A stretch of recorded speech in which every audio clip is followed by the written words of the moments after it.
the easiest or to deal with. yeah, and brought you out in the studio? Well, alright. I love the relationship with me and Courtney Cola, who's like a brotherly vibe, and Bobby Digital, I'm a bona fide. Okay. See? Good. Yeah, man, Bobby Digital, I'm a bona fide. All right. And Bello is a brother. Yeah. So those are the ones that you feel were ably, they could properly execute your sound, right? Okay. Okay, but now on the flip side, we have dancehall music. What is your definition of dancehall music? It depends on what you regard as dancehall music. Well, let's look at what the labels regard as dancehall music. The sort of a computerized sound with more of a DJ as opposed to a singer. Okay, I believe in originality at its best. And speaking of lyrical content now, I believe in conscious and pureness, pure and consciousness. So what are your feelings about the current trend? What's your feelings about the current trend of dancehall music, the direction that dancehall is going? Because I know that you come from the dancehall, and I know Tony comes from the dancehall, and it's just a different vibe. That's not the dancehall that people seem to want. All right, I can show you a vibe now. I never got to talk about dancehall. I got to talk about reggae now. As I say in one of the songs, music is the rod and the Moses, leading God's children to the promised land or in the paths of righteousness. So therefore, it's better you want reggae to go and go because God's music, no matter how it seems to be. But then it seemed that man has something to do with this now, because when it comes to record labels and this kind of thing, they kind of take over the rod now and say, well, this is what we want to No, give they to might take people. over, they might try, they might put up obstacles. But Jah will and shall prevail. Nothing can stop it. Jah is just patience and faith. Do you feel that this too shall pass and we'll get away from the sex and the guns and the violence that's in a lot of reggae today? Righteousness exalted the nation, man, and Jah loving people and loving music, man. So therefore, if it's the music, we lead them, Jah go make the right music play. See? No matter how it seems, as I said. What would you like to change or see changed, and how can it be done? What can we do to help bring the music back to the original message? I would say fret not yourself because of people do as yet a little while and they shall be no more, because man, I will kill themselves in this time that your work shall be evidence. Jah teach us the consequences. Jah give us our free agencies and teach us the consequences. So a guy will get a pay according to his work. So if you live by Jah, live by anything else and die by it. So we don't have to worry about that.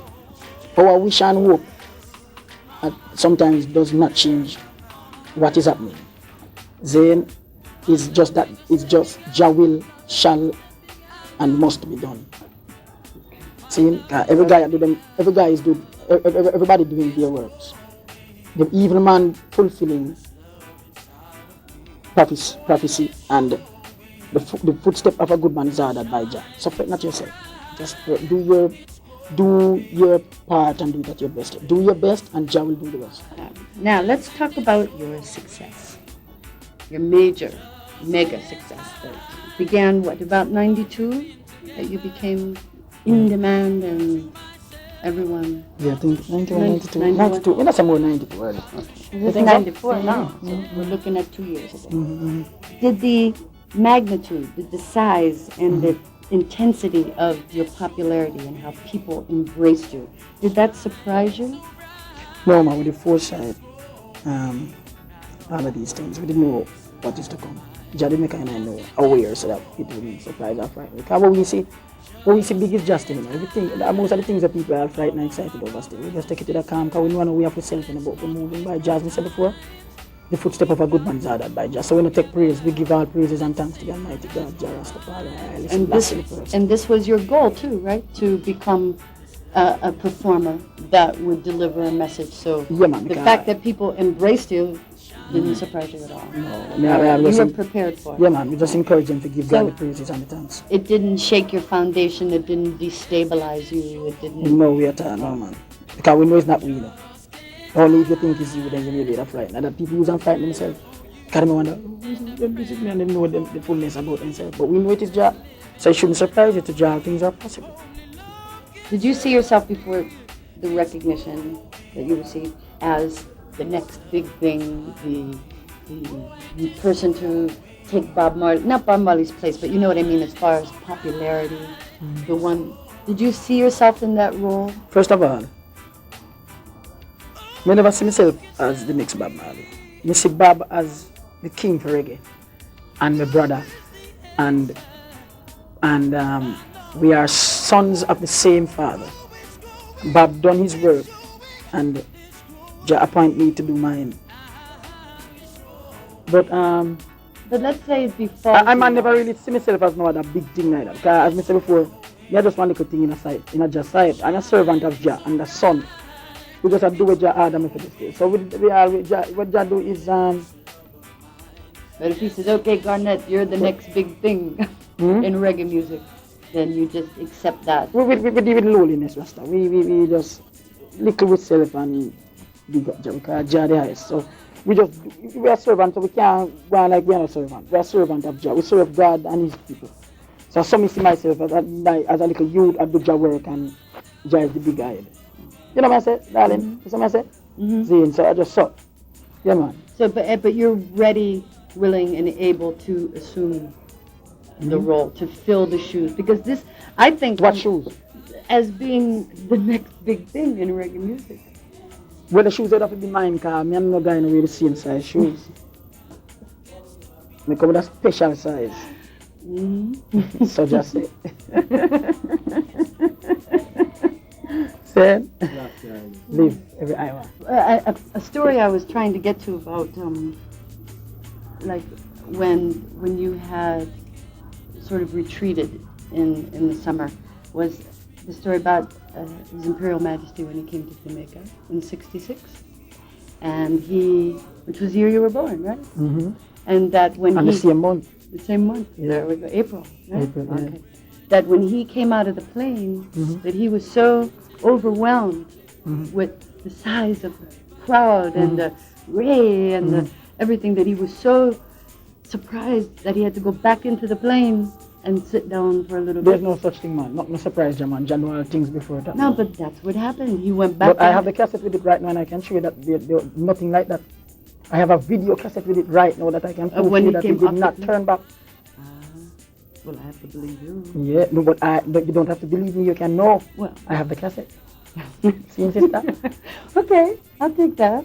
Maybe I'll. Unless they never put the part up on the cassette. But That's if I what I'm follow what the thinking, cassette said, if I follow what the cassette said, Or maybe I heard that like when he Oh, saw yes, on the it, cassette. or maybe he just did he sit there for a while on the no ground before such he thing, came out? darling. He came out and salute the people. As soon as the plane reached the ground. Yes, sir.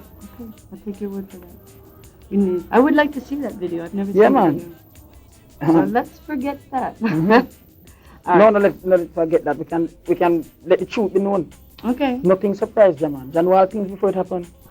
So he knew what he was coming into. Of course, darling. That's why he came here. That's it. Because look what's come from this island. King of kings and Lord of lords, and the conqueror of the tribe of Judah, elect of himself, light of this world, God, Jah Rastafari. Listen, that's the first. I can't surprise Jah. All right, now we're going to talk a little bit about the withdrawal from the public eye. Okay? Would you tell us, in your words, why it occurred the way it did? Why we had no official release? Why we had no official word from anyone? Why you withdrew for 6 months? Well, I was very tired. I suffered a little exhaustion. You know, I was overworking and never realized that I was overdoing. You know what I said? So he's just tired in the dark. Did he tell you 6 months of rest? Did he tell you that, or did you? No, man, he just tell me to take enough rest. Let me just say, you mean I work without end, me have nothing to run down. And when Jah ready for me move, me can't do otherwise. So me just take enough rest. Okay. You know what I said? Now, all of these shows, there were a lot of shows that were booked following July. Because I was there in New York. I was at your show. And I was there when you came off the stage. And you had a lot of people around you, a lot of people. And you looked like you were trying to find a way out. Yeah, that's true. Because I was frightened because I never understand if I first mess up exhaustion. You know. So the kind of feeling when we get down,